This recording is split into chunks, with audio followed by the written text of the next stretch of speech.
오늘 본문의 말씀을 가지고 하나님의 진노 아래 놓인 자라는 제목으로 하나님 말씀 전하도록 하겠습니다.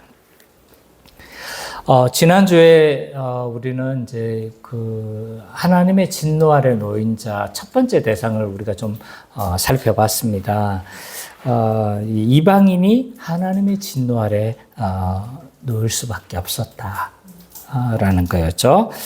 조금 살펴보면 이제 18절부터 21장 18절부터 23절을 보면 하나님의 진노가 어디로부터 나타났다고 이야기를 해요? 하늘로부터 나타났다고 선언해요. 근데 이들이 이제 누군가 이 본문 안에서는 분명하게 드러나지가 않습니다. 누구라고 언급은 안 하는 거죠. 오늘 본문도 마찬가지지만 누구라고 언급은 안 해요. 근데 이제 좀 살펴보면 우상 숭배하고 동성애를 하고 온갖 추악한 일들을 행하는 걸 봤었을 때 이들은 하나님을 알지 못하는 사람들인 거죠. 그래서 하나님을 알지 못하는 이방인들임을 알 수가 있습니다. 그래서 이들에 대해서 하나님의 진노하시는 이유가 무엇인가라고 했었을 때 하나님을 알 만한 것을 보여주셨다고 했죠. 그죠? 분명히 보여주셨는데 하나님을 섬기지 않았다 라고 이야기를 해요. 그래서 이 하나님을 섬기지 않고 않았던 이들은 어디로 나아가냐면 우상숭배로 나아가게 되어집니다. 그래서 하나님을 믿지 않는 사람은요, 아이러니하게 다른 어떤 것을 믿게 돼 있어요. 그래서 우상숭배로 나아간다. 왜 그러냐라고 했었을 때 두 가지 측면에서 이야기를 했어요. 왜 우상숭배로 나아가는가? 하나는 이제 존재적 불안이 있다고 했어요. 하나님의 형상으로 지음받은 자는 그 안에 하나님을 영원을 사모하는 마음을 주셨는데 근데 하나님을 떠나면 이 존재적 불안이 생긴다고 했어요. 그래서 어린아이 비유를 하면서 엄마가 곁에 없었을 때 어떤 느껴지는 헛헛함처럼 우리도 하나님을 떠나가면 존재적 불안이 생긴다고 했어요. 또 하나는 뭐였습니까? 결핍에 대한 불안이라고 했어요. 그래서 이 자기를 위해 살아가기 때문에 이 결핍에 대해서 견디지를 못하는 거죠. 그래서 이 헛헛함을 뭔가로 채우려고 하는 거예요. 근데 이제 이런 것들이 채워지지 못할 것에 대한 불안을 가지고 있고, 그래서 이 자신에게 행복을 줄 만한 어떤 것을 반드시 인간은 뭐 한다? 찾아가고 섬기게 된다라고 했습니다. 그래서 이 고대에는 이제 이런 형식이 주로 이제 힘 있는 어떤 피조물이었어요. 자연 피조물이었죠. 그러나 이제 계몽된 이후의 인간들은 이런 노골적으로 이렇게 하지는 않죠. 그래서 어떡합니까? 힘이 있는 다른 어떤 것들인 거죠. 돈 또는 명예, 권력 이런 것들을 탐하고 추구하게 되어져 있다라고 했습니다. 여기에 대한 하나님의 심판이 이제 24절부터 32절까지 잘 드러나고 있어요. 그래서 이 하나님의 진노가 어떤 형식으로 나타나냐 했었을 때, 물론 최종 우리 하나님의 심판은 이제 마지막 날에 궁극적으로 주어지는 거지만, 그것이 어떤 방식이 되어질지 모르겠지만, 마지막 날에 주어질 것이지만, 그러나 이 땅에서도 이 현재에서도 하나님의 진노가 나타난다고 했어요. 그래서 이 바울이 언급하는 이 하나님의 진노는 현재 나타나는 진노에 집중을 하고 있다. 그래서 보면 이제 이 하나님께서는 내버려 두사 이게 계속 반복되고 있다고 했어요. 그래서 뭐에 내버려 뒀냐라고 했었을 때 24절에 보면 더러운 그대로 내버려 뒀다. 또 26절에 보면 부끄러운 욕심 그대로 내버려 뒀다. 또 28절에 보면 상실한 마음 그대로 내버려뒀다라고 이야기를 했죠. 그래서 이 1장 18절에서 32절까지인가요? 32절까지는 이제 하나님은 하나님을 알지 못하고 우상숭배하며 반역하는 자들에 대해서 뭐함으로 심판하시는 거예요? 내버려 두심으로 심판하신다. 라는 것이 이제 1장 후반부의 핵심 메시지라고 할 수가 있습니다. 자, 오늘은 이제 2장 1절부터 16절에 대해서 좀 살펴보게 될 텐데요. 또 다른 하나님의 하나님의 진노 아래 놓인 자들을 다시 언급하고 있어요. 그래서 앞에서도 하나님의 진노 아래 놓인 이방인들을 살펴본 거예요. 지금은 이제 16절까지는 또 다른 대상인 거예요. 이들이 왜 하나님의 진노 아래 놓여졌는가? 라고 이제 우리가 좀 살펴봤으면 좋겠습니다. 먼저 1절과 5절을 살펴보면요. 이 남을 판단하는 사람들에 대해서 등장하고 있어요. 그래서 이 남을 판단하는 사람들이 누굴까? 누굴까요? 이 사람이 이제 우리가 대상으로 하는 그 사람인데, 이 남을 판단하는 사람들이 누굴까? 이걸 이제 잘 살펴봐야 되는 거죠. 많은 사람들이 이제, 이 1장 후반부에서는 누구를 묘사했습니까? 남을 판단하는 사람, 하나님이 진노 아래 놓인 자가 이방인이었잖아요. 그죠? 그러면 여기는 누굴 것 같아요? 유대인으로 많이 생각을 하는 거야. 그래서 지금도 많은 주석가들은 그렇게 해석을 합니다. 그래서 유대인이 아닐까? 이런 생각을 해요. 왜 그렇게 생각을 하냐면, 이 로마서만 해도 유대인과 이방인을 많이 뭐 하고 있어요? 대조를 하고 있어요. 그죠? 9장부터 11장까지도 봐보면 이제 유대인의 미래와 이방인들에 대해서 막 대조하는 상황들이 많고 굉장히 곳곳에서 이방인과 유대인을 대조하고 있어요. 그러니까 여기도 당연히 누구일 거다? 유대인일 거다. 이런 많은 생각을 하게 되어집니다. 근데 여기서 남을 판단하는 자들이 유대인이라고 보기에는 근데 몇 가지 의구심이 있어요. 요즘 이제 현대의 주석가들은 또 현대의 이렇게 많은 이제 사람들은 유대인이 아닐 것이라는 것에 더 많은 무게를 가고 있습니다. 왜 그렇게 보느냐라고 했었을 때 사도 바울은 17절에 가서야 유대인을 직접적으로 언급을 하고 있습니다. 그래서 이 17절 이후부터는 모르겠지만 여기는 좀 그렇게 보기에는 좀 힘든, 좀 찜찜한 부분이 많은 거죠. 또 하나, 만약 이 부분이 유대인을 가리킨다고 치잖아요. 유대인을 가리킨다라면 이방인들, 앞에 언급한 이방인은 앞에서 끝나는 거잖아요. 그러면 이방인들은 굉장히 어떤 사람들이 되는 거예요? 우상 숭배하고 또 그 동성애하고 또 어떤 사람들이었습니까? 어둠을 좋아하고 굉장히 편파적인 묘사가 되어지는 거예요. 그래서 이 앞에 이 부분이 이 부분이 유대인으로 되어진다라면 앞에 이방인은 그냥 거기서 끝나는 거니까 굉장히 우상 숭배하고 동성연애하고 아주 나쁜 이런 사람으로 묘사되는 것으로 끝이 나버리는 거죠.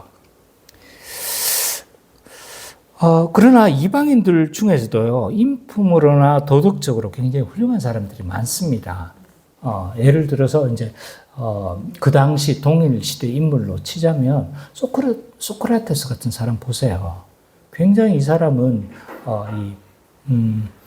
그 당시 굉장히 존경을 받았던 사람이에요. 근데 억울하게 죽었잖아요. 그죠? 우리가 잘 알다시피 좀 이 정치적인 그런 맥락 때문에 소크라테스는 이제 독약을 알고도 먹어야 했어요. 근데 여기에 대해서 굉장히 이제 누가 이제 이런 불이한 상황들을 목격한 사람들이 그 제자들인 거야. 그래서 플라톤 같은 경우는 이제 자기 정치 철학까지도 막 이렇게 이야기를 하고 하잖아요. 다 이 소크라테스의 죽음에 대한 어떤 충격들인 거예요. 그래서 이 소크라테스는 굉장히 그 당시로 봐서는 굉장히 훌륭한 삶을 인격적으로 봤었을 때, 하나님의 의 차원에서는 빼고, 인격적인 차원에서는 굉장히 사실 훌륭한 삶을 살았던 것은 분명합니다. 그래서 이렇게 막 그렇게만 매도할 수는 없다는 거예요. 그러면 1절과 16절까지 남을 판단하는 이들을 우리는 누구로 봐야 되는가라고 했었을 때 바울은요, 이렇게 보는 게 좋을 것 같아요. 이방인도 염두에 뒀고 유대인도 염두에 둔 것으로 보는 것이 좋을 것 같습니다. 그는 두 번이나 첫째인은 유대인에게요, 또한 헬라인에게로다 라는 게 오늘 16절 안에 두 번이나 반복이 되고 있어요. 그래서 두 번이나 이 두 대상에 대해서 다 언급을 하고 있다는 거예요. 그래서 바울이 말하는 남을 판단하는 이 사람들은 누구로 보는 게 좋을까라고 했었을 때 남을 판단하니까 이 사람들은 어떤 사람들인가요? 좀 도덕적으로 자기는 훌륭한 삶을 산다고 생각하는 사람들인 거예요. 그게 유대인이든 이방인이든. 그래서 도덕론자들로 보는 것이 좀 더 타당하지 않나 이런 생각이 되어집니다. 그래서 여기서 말하는 남을 판단하는 이들은 유대인이나 이방인이나 자기가 옳다고 생각해서 남을 판단하는 사람, 이런 사람에 대해서 지금 언급을 하고 있는 거죠. 그런데 바울은 이렇게 훌륭한 삶을 살아간다고 스스로 생각하는 이 사람들도 어디에 놓을 수밖에 없다고 이야기를 해요? 하나님의 진노에서 벗어나지 못할 거다라고 그렇게 이야기를 하고 있습니다. 이 바울이 말하는 논리가 왜 그들은 진노 아래 놓을 수밖에 없는가? 이제 살펴봐야 되겠죠? 왜 그럴까요? 자, 오늘 본문에서 1절과 5절을 봐보면 그 이유가 나와 있어요. 첫 번째로 보면 남을 판단하는 그들도 뭐한다? 그들과 동일한 일을 행한다고 바울은 평가를 해요. 막상 저렇게 막 하지만 뭐 하는 거예요? 자기도 그와 똑같은 일을 한다는 거예요. 자, 1절 보세요. 그들도 뭐 한다고 이야기를? 같은 일을 행한다. 되어져 있죠? 2절에도요. 이런 일을 행한다. 되어져 있죠. 그죠? 또 3절에 보면 이런 일을 행한다. 그리고 같은 일을 행한다. 계속 뭘 반복하고 있어요, 지금? 정작 누구 왜 그래? 누구 왜 그래? 이렇게 이야기를 하지만 그들도 동일하게 비판하는 그 일들을 누구 어떻게 한다는 거예요? 동일하게 한다는 거예요. 똥 묻은 개가 겨 묻은 이게 뭐예요? 똥 묻은 개가 겨 묻은 개를 나무란다고 그런가요? 제가 말을 바꿨나요? 다 고개를 숙여. 어쨌든 다 도찐 개찐인데 지금 뭘 하고 있는 거예요, 지금? 그걸 막 이야기를 한다는 거죠. 그 나무란다는 거예요. 비판할 처지가 못 된다는 거죠. 또 이 바울은 이들이 하나님의 진노에서 벗어날 수 없는 이유가 이런 행동은 하나님의 오래 참음을 뭐하는 행동이다?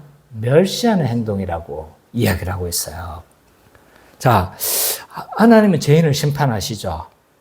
맞지 않습니까? 거룩하신 하나님이니까 죄인에 대해서 심판하셔요. 근데 심판하시는데 바로 심판하지 않으신 거예요. 왜 그럴까요? 바로 심판하면 좋잖아요. 바로바로 잘못하면 그냥 번개 빵 때리면 좋잖아요. 그냥 나쁜 짓 하는 김일성 이런 사람들 하면 번개 팍 치면 얼마나 좋겠습니까? 그죠? 근데 그렇게 하지 않는다는 거예요. 바로 심판이 안 나타나요. 진노가 유보되고 있어요. 그래서 그 진노를 쌓는다는 표현이 본문에도 나와 있죠. 그죠? 유보하시는 거예요. 왜 그럴까요? 왜 그렇습니까? 왜냐하면 하나님은 죄인들에 대해서 오래 참으시고 회개하도록 이끄시는 분이시기 때문이에요. 죄인들에 대해서 있잖아요. 돌아오기를 그렇게 간절히 기다리시고 하나님이시기 때문입니다. 그래서 근데 이들이 이제 이게 하나님의 오래 참으심인데, 근데 뭐 하는 거예요? 하나님 보시기에 똑같은 죄인인 거야. 똑같은 죄인인데 이 사람은 자신은 상대적으로 옳다고 생각해. 그러니까 이 사람은 옳다고 생각하니까 회개할까요? 안 할까요? 회개 안 하는 거예요. 그러니까 하나님 오래 참으심을 뭐 하는 거예요, 지금? 멸시하는 행동이 되는 거죠. 그래서 이런 행동은 하나님의 인자하심과 용납하심, 길이 참으심을 멸시하는 행동이다. 바울은 이야기를 하고 있는 거예요. 그래서 이게 남을 판단하는 게 사소한 죄가 아닌 거예요. 똑같은 일을 행하면서도 남을 나무라고, 그리고 자기는 옳다 생각하니까 절대로 회개하지 않으니까 이 사람이 오히려 더 위험한 상태에 좀 처해 있는 상태일 수 있는 거죠. 그래서 이 옳다고 생각하는 그들은 하나님의 진노 아래 놓일 수밖에 없다라고 이야기를 해요. 그리고 나서 6절부터 16절까지 마지막까지 제가 나눌까 하다가 전체로 묶는 게 좋을 것 같아요. 그래서 6절과 16절까지를 봐보면 이들이 왜 하나님의 진노 아래 놓을 수밖에 없는가 추가적인 설명을 하고 있어요. 추가 설명이다 라고 보는 것이 이 문맥이 좀 자연스러운 것 같아요. 자, 그러면 좀 더 설명을 해보면 바울은 6절에서 하나님을 각 사람의 행한 대로 심판하신다 선언을 해요. 이게 좀 여기서부터 좀 집중력이 요합니다. 좀 잘 따라오셔야 돼요. 6절부터 하나님은 각 사람에게 행한 대로 심판하신다는 이야기를 해요. 그러면 율법주의 아니에요? 행한 대로 심판하면? 행한 대로 구원받습니까? 은혜로 구원받습니까? 여전히 행한 대로 구원받아요? 은혜대로 구원받아요? 그렇죠. 누구도 다 한단 말이에요. 우리는 교회 조금만 다니면 은혜로 구원받는다는 사실을 다 알아요. 근데 지금 그 반대 이야기를 하는 것 같단 말이에요. 각 사람의 행한 대로 심판하신다 라고 말을 하니까 이게 이건 이제 설명이 좀 더 필요한 거죠. 잘못하면 이걸 잘못 이해를 하면 하나님이 그럼 우리가 행한 대로 하니까 율법주의로 우리를 판단하시는가? 잘하면 구원받고 못하면 구원받지 못하는 건가? 이런 생각에 빠질 수 있는 거잖아요. 그죠? 그렇기 때문에 이 본문은 추가 설명이 필요합니다. 왜 하나님은 행한 대로 심판한다라고 바울은 말했는가? 왜 이렇게 말을 할 수 있는가라고 했었을 때 십자가를 잘 묵상해 보면요. 사실은 행한 대로 심판한다는 말이 맞는 것이기도 해요. 자, 좀 아리까리하죠? 좀 더 제가 설명해 볼게요. 자, 예수님은 십자가에서 완전히 순종하셨죠. 어떤 순종을 하셨어요? 우리 배웠지 않습니까? 무슨 두 가지 순종을 나눈다고 했어요? 능동적 순종과 수동적 순종이 있다고 했어요. 그래서 이 예수 그리스도께서는 완전한 의를 성취하신 거예요. 전 생애를 거쳐서 모든 율법에 다 순종하신 거예요. 모든 율법에. 그럼 행위로 하신 거예요? 안 한 거예요? 한 거죠. 그죠? 그러면 수동적 순종은 십자가에 죽으셔서 우리의 모든 형벌대속 죽음을 우리의 모든 죄를 다 사한 건데 그러면 이건 뭐에 대한 결과로 한 거예요? 신자의 행위에 대한 결과이잖아요. 그죠? 결국은 다 행위와 연관되어져 있어요. 예수님의 십자가는. 우리의 부족한 행위를 예수 그리스도께서 대신 행하는 거고 우리가 행위에 잘못되어진 그 벌은 누가 받으시는 거예요? 예수님이 받으시는 것이라고 할 수가 있는 거죠. 그래서 예수 그리스도의 십자가는요. 행위와 밀접하게 연관되어 있어요. 이렇게도 설명이 가능한 거죠. 또 우리가 하나님의 심판대 앞에서도요. 행위로 구원받는다라고 말을 할 수 있어요. 잘 들으셔야 돼요. 오해를 하시면 안 돼요. 왜 그러냐? 우리는 그러면 하나님의 심판대 앞에서 행위로 구원받는다고 했는데 그럼 그 행위는 내 행위입니까? 누구의 행위입니까? 내 행위가 아닌가? 예수 그리스도와 연합해서 예수 그리스도를 통해 받은 의로 뭘 하는 거예요? 그 행위로 뭘 하는 거예요? 판단을 받는 거예요. 지금 따라오고 있는 거예요, 고딩들? 따라오고, 괜찮아요. 이해 못해도 괜찮아요. 어쨌든 하나님의 심판대 앞에서도 있잖아요. 우리가 은혜로 구원을 얻는 건 맞아요. 우리 입장에서는 은혜예요. 왜? 그리스도께서 다 우리 죄의 저주를 다 감당하셨고 또 뭐 하는 거예요? 우리가 하지 못하는 그 모든 의를 그리스도께서 대신 다 성취하셨으니까 우리의 입장에서는 은혜라고 말을 할 수 있는 거예요. 그래서 오직 은혜, 우리 입장에서는 오직 은혜라고 말을 할 수 있어요. 그러나 하나님의 앞에서는 뭘로 판단받는 거예요? 행위로. 이해되시는 거죠? 행위로 어떻게 보면 판단을 받는 것이라고 할 수가 있습니다. 그래서 그리스도의 행위로 우리는 구원받는 거예요. 우리의 행위가 아니라. 그리스도께서 대신 성취하신 거잖아요. 그리스도의 행위로 우리는 어떻게 보면 구원받는다라고도 말을 할 수 있는 거예요. 조금 바꿔 말해서 이게 좀 헷갈릴 수가 있으나 그러나 엄밀하게 보면 우리는 하나님 앞에서 뭘로 심판을 받느냐면 행위로 심판을 받는 거예요. 우리가 안 할 뿐이지. 그리스도의 행위로 심판을 받는다. 그래서 그런 맥락에서 바울은 뭐라고 이야기를 하는 거예요? 각 사람의 행한 대로 심판하신다라고 이야기를 해요. 그리고 7절부터 11절은 이제 선을 행하는 자와 악을 행하는 자를 대조시키고 있어요. 요거는 이제 이 봐보면 단순히 착한 일 하는 자와 악한 일 행하는 자를 비교하는 것처럼 보이지만 그렇지는 않아요. 잘 살펴보면요. 이 악을 행하는 자의 여러 그 행실들이 나오잖아요. 근데 그걸 봐보면 당을 짓는다라는 표현이 있어요. 근데 이 다른 번역본을 살펴보면 당을 짓는다는 게 이기심으로 다 번역이 돼 있어요. 그러니까 어떤 자기적 이기적 목적 때문에 뭘 하는 거예요, 지금? 당을 짓는 거예요, 지금. 패거리를 짓는 거예요. 그래서 이기심으로 이렇게 번역되어져 있는데, 그래서 여기서 악을 행하는 자들을 봐보면 당을 짓는 걸 봤을 때 이들은 어떤 사람들인가요? 자기 이기심대로 살아가는 자인 거잖아요. 자기 본의적으로 살아가는 자들인 거예요. 그럼 이 사람들은 단순히 악을 행하는 자들이 아니라 뭐 한 거예요? 불신자를 의미합니다. 그러면 선을 행하는 자들은요? 영광과 존귀와 평강을 허락한다고 이야기를 해요. 이거 다 어디에 속한 것들이에요? 하나님께 속한 것들이잖아요. 그죠? 그러니까 그래서 여기에 선을 행하는 자는 단순히 착한 일을 하는 사람을 의미하는 것보다 오히려 하나님 뜻에 순종하며 살아가는 신자를 의미한다고 할 수 있습니다.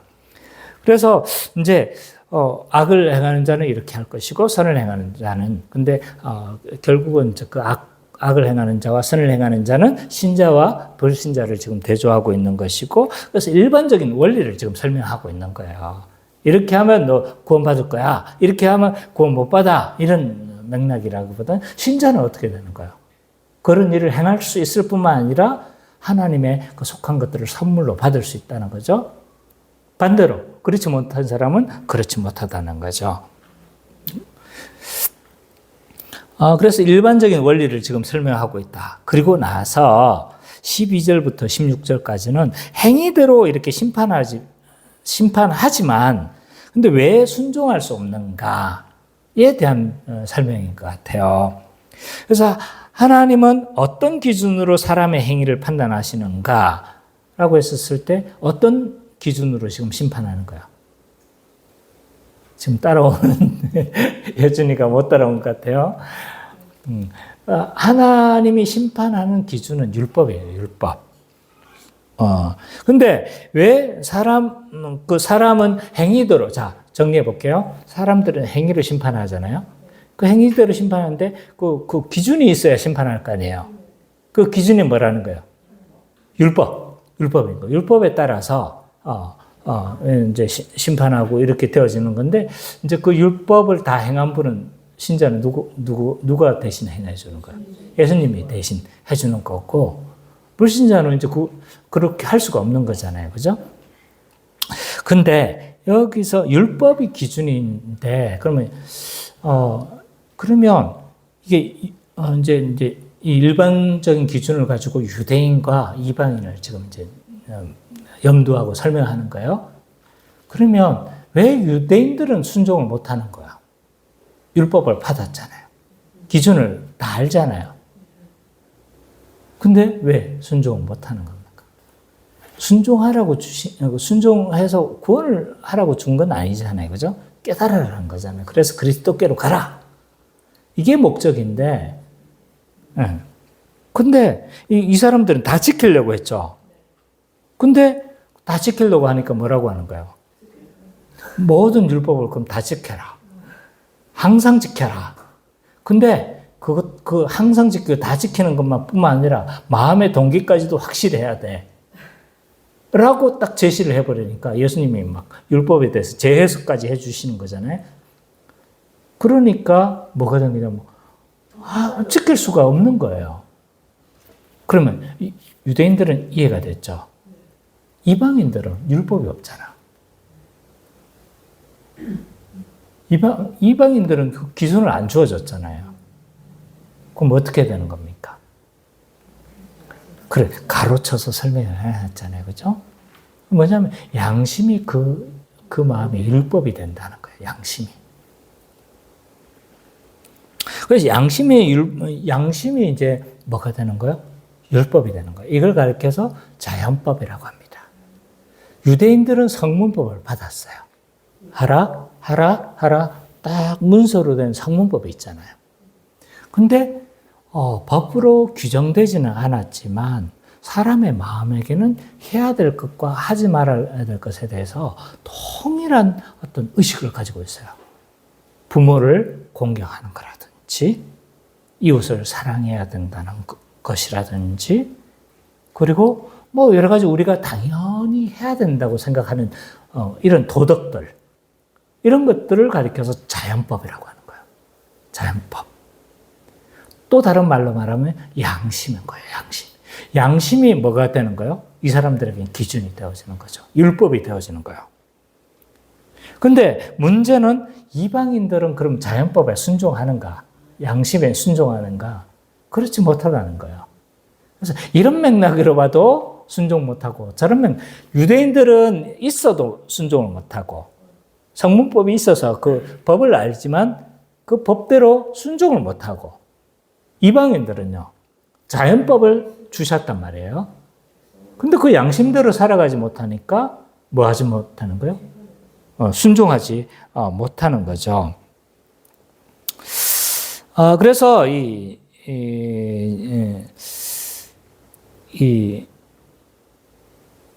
율법이 있는 자는 자연법이 기준, 율법 없는 자는 자연법이 기준이 돼가지고, 율법이 있는 자들은요, 율법으로 심판하고, 그런데 둘 다 뭐 한다? 하지 못하는 거예요. 다 순종하지 못하는 자로 드러난다는 거예요. 그래서 1절부터 16절에서 말하려고 하는 결론은 너무나 분명하고 단순합니다. 그건 뭐예요? 유대인이든지 이방인이든지 자기가 스스로 옳다고 생각하는 사람들, 그들은 다 어디에 놓일 수밖에 없다는 거예요? 율법을 순종하지 못하고 하나님을 멸시하고 또 동일한 일을 같이 행하기 때문에 뭐 한다는 거예요? 그들도 하나님의 진노 아래 놓일 수밖에 없다라는 거예요. 이게 조금 맥락이 조금 어려울 수 있습니다. 그러나 요지는 너무나 분명해요. 그건 뭐예요? 도덕론자들도 하나님의 진노 아래 놓을 수밖에 없다는 거예요. 됐죠? 이해 안 됩니까? 이해 안 될 때 좀 우리는 밥상에서 다시 또 토크할 수 있습니다. 네. 자, 그러면 오늘 우리에게 이게 어떻게 우리에게 적용될 수 있는가라고 했었을 때 첫 번째로 교회는요, 도덕론자처럼 다른 사람보다 자기가 더 나은 사람이라고 생각해서는 안 돼요. 도덕론자들이 그런 사람이었잖아요. 그죠? 나는 저 사람들보다 나아. 난 저 사람보다 잘 살아. 난 뭐 구원받는 건 당연해. 뭐 이런 온갖 것으로 파생할 수 있어요. 어쨌든 이 도덕론자처럼 다른 사람보다 더 나은 사람이라고 생각해서는 안 된다는 거예요. 왜 그런가? 사람은요, 누구에게 더 관용적일까요? 밖에 사람들에게 관용적일까요? 자기에게 더 관용적일까요? 네, 맞아요. 자기에게 훨씬 관용적입니다. 놀랍게도 자기 자신에게 더 관용을 베풀고 너그럽습니다. 자신이 행하는 실수는요, 이렇게 생각합니다. 자기가 실수하잖아요? 그러면 내가 이럴 수밖에 없었다라는 온갖 핑계들이 다 떠오릅니다. 이건 환경이 이렇고 저거는 이런 상황들이, 이 상황들이 이렇게 이럴 수밖에 없었어. 라고 합니다. 근데 다른 사람이 행하는 실수는요, 온갖 분이 발생하죠. 어떻게 그럴 수가 있어? 어떻게 그럴 수가 있어? 막 이렇게 뭐 하는 거예요, 지금. 이렇게 하죠. 그리고 다른 사람에 대해서 어떻게 하는 거예요? 관용으로 대하지 못하는 거예요. 그 반대로 자기가 조금만 잘하면 어떨까요? 자기가 조금 잘하면 막 이 어깨뽕이 막 이게 마동석이 되었을까요? 그러니까 조금만 잘하면 뭐 하냐면 와, 나 이런 사람이야. 봤지? 막 이렇게 막 어깨뽕이 확 올라갑니다. 남이 잘 되면 어떻게 생각할까요? 남이 잘하면 질투가 나기도 하고 그 별거 아닌 것처럼 그 뭐 환경이 그래서 그 운이 좋았어 그 사람. 네, 별거 아닌 것처럼 취급을 해버려요. 자, 이런 걸 통해서 우리는 누구에게 더 너그럽게 대한다는 걸 알 수 있는 거죠. 자기 자신에게 더 너그럽고 호의적으로 대합니다. 이건 본능적이에요. 그래서 오늘날 생겨난 속담이 있죠.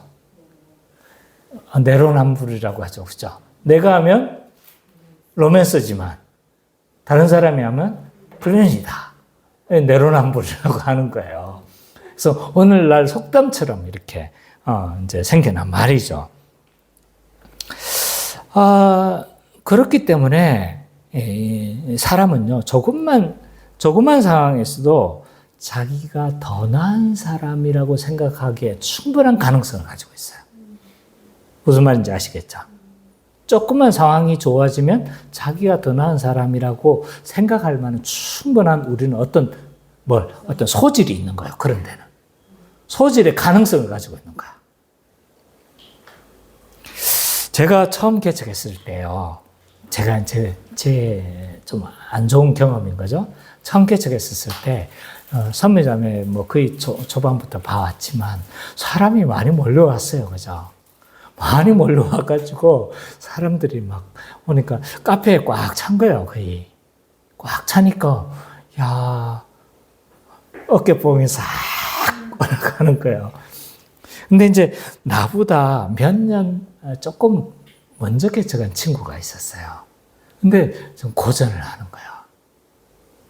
그러니까 제가 어떻게 했을까요? 야, 이거 좀 이래라. 좀 잘해라. 이러면서 뭘 하냐면 좋게 말해서 코칭이지. 나쁘게 말하면 뭐 한 거야? 자기가 낫다는 내가 좀 더 나은 사람이라는 생각이 엄밀하게 자리 잡기 시작한 거예요. 네.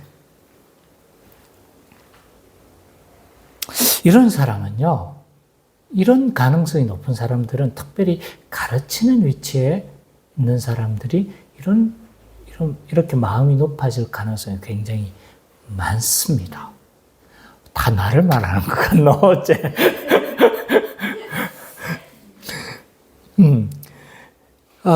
그래서 이 직분자라든지 가르치는 위치에 있는 사람들이 이렇게 되어질 가능성이 높은 거예요. 그래서 이 가르치는 사람은요, 어떤 생각을 하냐면 자기가 가르치니까 이 가르치는 대로 자기도 순종해야 될 의무가 있습니까? 없습니까? 있어요. 자기도 있잖아요. 근데 가르치니까 나는 그렇게 살아가고 있는 사람처럼 스스로 여길 가능성이 되게 높아져요. 저도 이런 바는 많이 경험한 겁니다. 가르치고 있기 때문에 그렇게 살아간다고 확신해요. 또 목회자들도요. 조금만 설교를 잘해도 어떡하는지 아세요?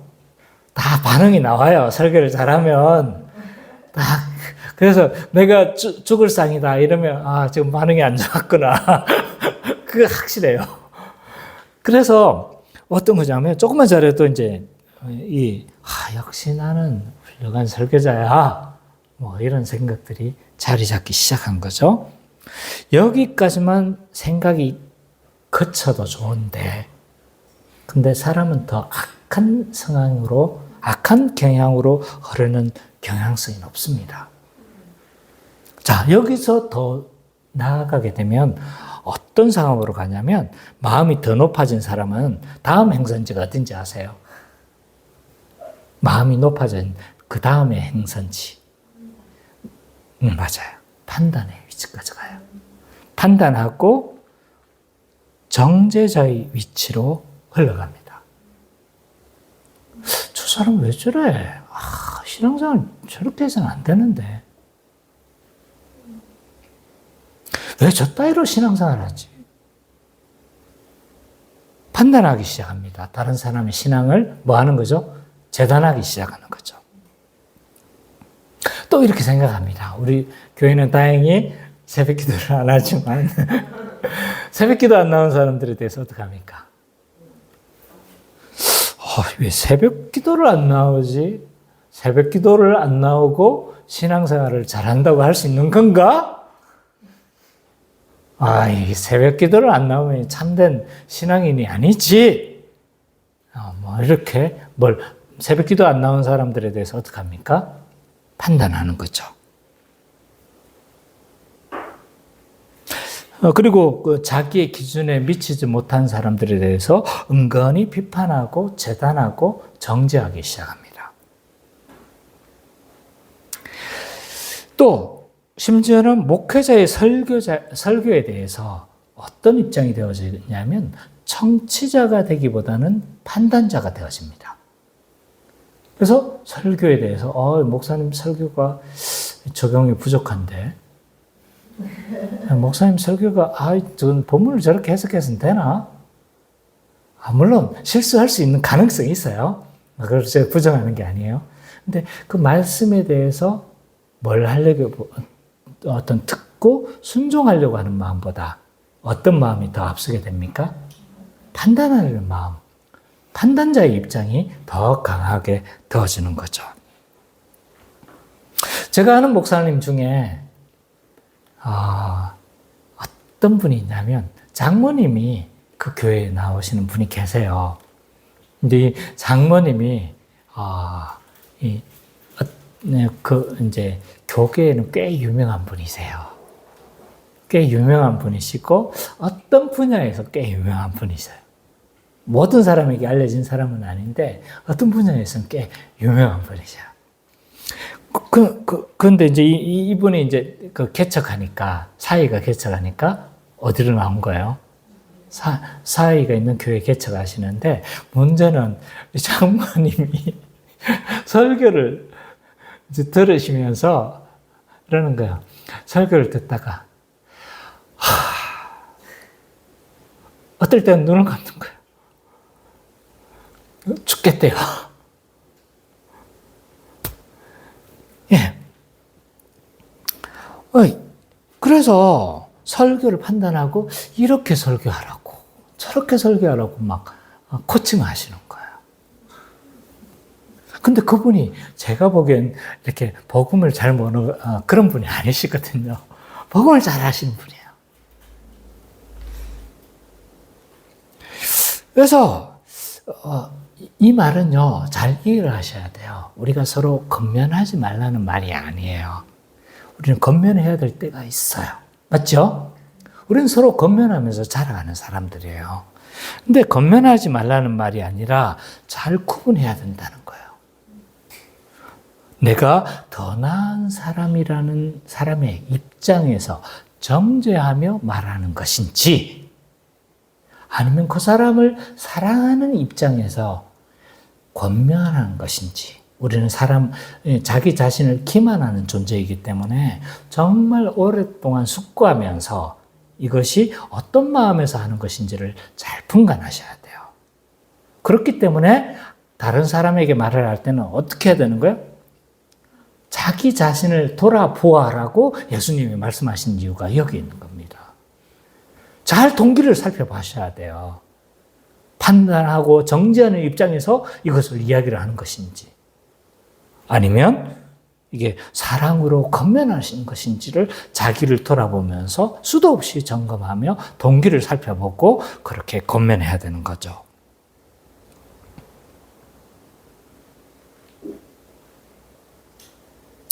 자, 여기서 더 한 발 더 나가는 게 있습니다. 오, 거기서 또 한 발 더 나간다고요? 한 발 더 나가면 어떻게 될까요? 한 발 더 나가면요, 나는 구원받는 것이 당연하다고 생각합니다. 구원의 확신을 가지지 말라는 말이 아니에요. 나는 나의 구원은 너무나 확실한 것이라고 추워도 의심하지 않습니다. 오늘 본문의 유대인들도 어떻게 한 거예요? 자기들은 율법에 철저하기 때문에 하나님 나라에 적합한 민족이라고 생각한 거예요. 이방인, 도덕론자들은요, 도덕적으로 자신들이 살기 때문에 뭐 하는 사람이라고 생각했어요? 저 음행하는 자들과 일반 이방인들과는 자기는 결이 다른 사람이라고 생각한 거죠.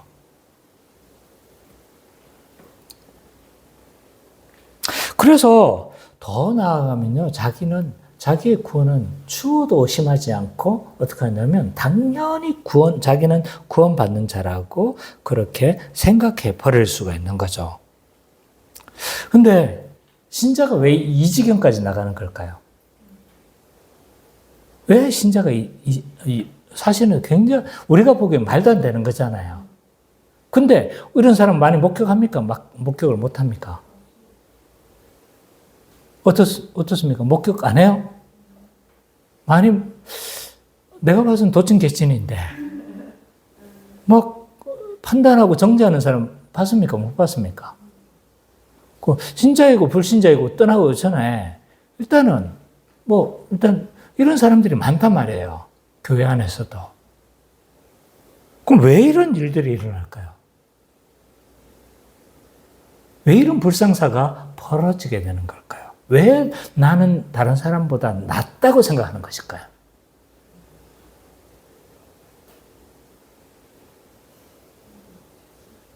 김기혜 성도님, 왜 이런 불상사가 발생하는 걸까요? 스스로 교만해졌을까요? 말씀으로 자기 자신을 비추지 않았기 때문에 이런 불상사가 일어나는 겁니다. 복음은요, 우리를 겸손케 하는 특성이 있습니다. 말씀은요, 우리를 겸손케 하는 특성이 있어요. 왜 그런지 아세요? 말씀은 빛이시라고 하시잖아요. 그죠? 성경에서 빛이라고 이야기합니다. 사람의 마음의 본성을 비춰주는 거예요. 그래서 어떻게 하냐면요, 말씀을 깊이 있게 묵상하는 사람들은요, 공통적인 반응이 있어요. 주님, 내가 죄인입니다. 주님, 내가 잘못했습니다. 주님, 내가 죄인입니다. 라는 반응을 하게 되어 있어요. 왜냐하면요, 그 말씀이 인간의 본성을 확 비춰버리기 때문에 그래요. 그래서 교만해질 수가 없어요. 말씀을 계속 말씀으로 자신을 비추는 사람은요. 또 왜 복음이 우리를 겸손케 하는가? 복음의 특성 때문입니다. 뭐냐면, 복음의 내용이 우리를 겸손케 할 수밖에 없어요. 십자가를 생각해 보세요. 우리가 믿는 복음의 핵심이 십자가잖아요. 근데 우리가 구원 얻을 수 없으니까 누가 대신 의를 성취하시고 죄의 형벌을 받으신 거예요? 예수님이 하신 거잖아요. 복음의 핵심 내용이 뭐예요? 우리가 은혜로 구원받은 거잖아요. 원수되어졌던 우리가 구원받은 거잖아요. 근데 복음을 알고 이해를 한다면요, 우리가 교만해질 수 있는 특성이 없어요. 복음 자체가 뭘 하지 못하게 한다. 내용 자체가 우리를 교만하게 할 수 없는 거예요. 말씀의 특성 자체가 비치기 때문에, 우리를 날마다 비추기 때문에 우리가 교만할 수 없게 하는 거예요. 그래서 말씀을 우리가 들을 때 어떻게 된다고 이야기를 해요? 말씀은 우리를 새롭게 하는 거예요. 말씀이 비춰질 때 우리가 날마다 우리의 마음이 새롭게 되어지는 거예요. 리프레시 되는 거예요. 리프레시. 그래서 복음을 잘 들어야 돼요. 말씀을 잘 들어야 돼요. 부족하다 싶으면요, 좋은 목사님 설교의 말씀을 주중에 계속 들어야 돼요. 제 설교도 좋고요. 다른 좋은 사람의 설교도 좋고요.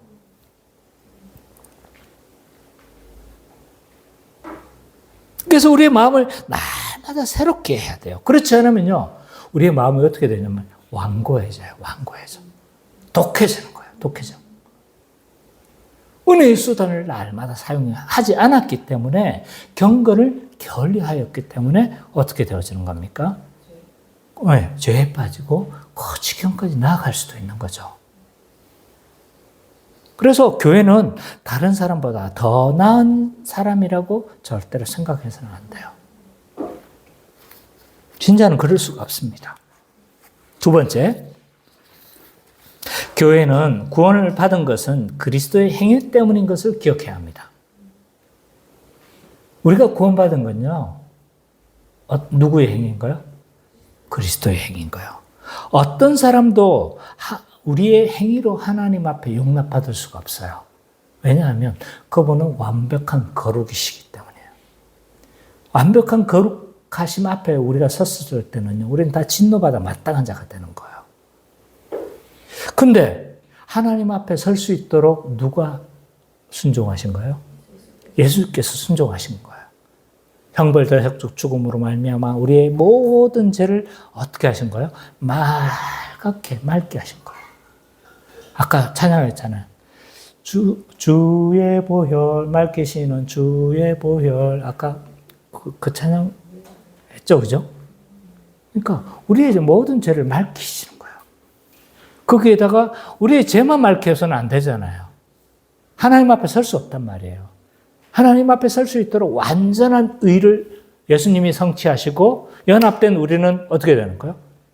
하나님 앞에 설 수 있도록 그렇게 만드시는 것이 예수 그리스도의 완전한 순종인 겁니다.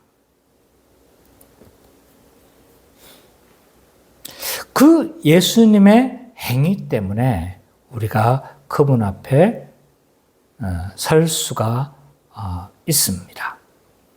그래서 예수 그리스도의 수동적 순종과 능동적 순종은 뭐의 요구 때문에 생겨난 거라고 했습니까? 배웠지 않습니까? 이번 주에 배웠는데 뭐의 요구로 이 능동적 순종과 수동적 순종이 구분한 거라고 했습니까? 율법의 요구에 대한 대응이다. 율법은 어떻게 하는 거예요? 다 지켜라. 근데 예수님이 다 율법대로 다 지켰잖아요. 지키지 못하면 뭐예요? 벌, 죽음이다. 언약적 저주를 받는 거예요. 근데 그 저주를 누가 담당하시는 거예요? 예수님이 십자가에 죽으심으로 다 담당하셨죠. 저는 지금 정신이 있죠? 잘 듣고 있는 거죠? 생각하는 거예요? 생각하는 거죠? 그래서 이런 예수 그리스도의 완전한 순종은 우리의 뭐가 되냐면 구원의 근거가 되는 거죠. 그래서 하나님은 행위로 심판하시지만 우리의 행위로 예수 그리스도, 이거 말이 잘 안 돼. 하나님은 행위로 심판하시는데 우리의 행위대로 심판하시는 것이 아니라 누구의 행위대로? 예수 그리스도의 완전한 순종의 행위대로 심판하시고, 그래서 그 예수 그리스도의 완전한 순종이 우리의 구원에 뭐가 되는 겁니까? 근거가 된다고 할 수가 있습니다. 그래서 우리가 이 의롭게 되어진 그 표현을 이제 우리가 예수를 옷 입었다. 갈라디아서 표현한 것처럼, 갈라디아서 맞죠? 그죠? 예수를 옷 입었다라고 표현하기도 하고, 복음서의 표현은 이렇습니다. 예복으로 표현합니다. 예복. 예복을 입지 않은 자를 어떻게 합니까? 잔치에 참여했는데 내쫓아 버리죠. 그죠? 그래서 예복을 입지 않은 자는 그의 잔치에 참여할 수 없는 자가 되어지는 거죠. 어쨌든 우리가 구원받은 것은요, 예수 그리스도의 완전한 순종, 그리스도의 행위 때문에 우리가 구원을 받았습니다. 그렇기 때문에 이 복음을 알 때 우리는 교만할 수가 없는 거예요. 내 공로가 아니고 그리스도의 공로인데 내가 어떻게 더 나은 사람이라고 생각할 수 있겠습니까? 복음을 왜 그러면 내가 더 나은 사람이라고 생각했느냐? 물론 말씀을 안 받기 때문이기도 한데 또 다른 이유가, 적극적인 이유가 있어요. 그 적극적인 이유는 뭐냐면 복음을 알지 못하기 때문에 생겨나는 거예요. 율법주의적인 경향이 그 사람의 마음을 지배했기 때문에요.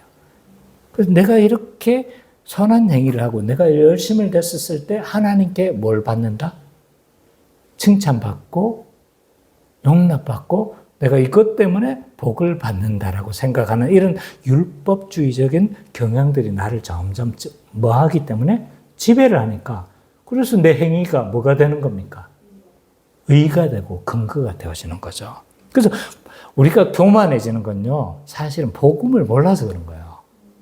복음을 모르기 때문에 교만해지는 거예요. 무지의 소치로서 교만해지는 겁니다. 마지막 세 번째로, 교회는 심판하는 그날을 반드시 우리가 맞이하기 때문에 선을 행하며 살아야 합니다. 지금까지 맥락은 그 이야기 아니지 않습니까? 목사님, 또 선을 행하라고 합니까? 그리스도께서 다 행하셨으니까 우리는 아무것도 행하지 않아도 된다라고 생각해서는 안 됩니다. 우리는 아무것도 행하지 않아도 됩니까? 어떤 면에서 맞습니다. 어떤 면은 맞아요. 왜냐하면 우리가 행한다고 해가지고 구원받고 구원받지 않고 이런 맥락은 아니에요. 그리스도께서 완전히 다 성취하셨기 때문에 우리의 행위는 구원에 어떤 영향을 주거나 또 구원에 더하거나 이렇게 되지는 않는 거예요. 구원의 근거가 되거나 이러지는 않습니다. 그럼에도 불구하고 우리는 선을 행하며 살아야 됩니다. 왜 그러냐? 그것이 우리의 구원의 목적입니다. 데살로니가전서 7장 아닌데? 7장이 없잖아요. 이거 어디서 한 거지?